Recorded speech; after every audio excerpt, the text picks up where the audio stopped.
રાજ્યપાલ આચાર્ય દેવવ્રત અમરેલી જિલ્લાના પ્રવાસે પહોંચ્યા હતા। આ દરમિયાન તેમણે લાઠી તાલુકાના પ્રતાપગઢ ગામે સરકારી પ્રાથમિક શાળાના એક સામાન્ય ઓરડામાં રાત્રિ રોકાણ કર્યું હતું।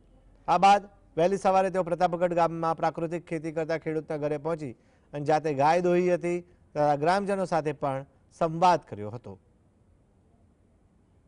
અમારા ગામમાં છેલ્લા 50 વર્ષથી ચૂંટણી નથી થઈ, એટલે કે સમરસ ગામ આવ્યું આવે છે।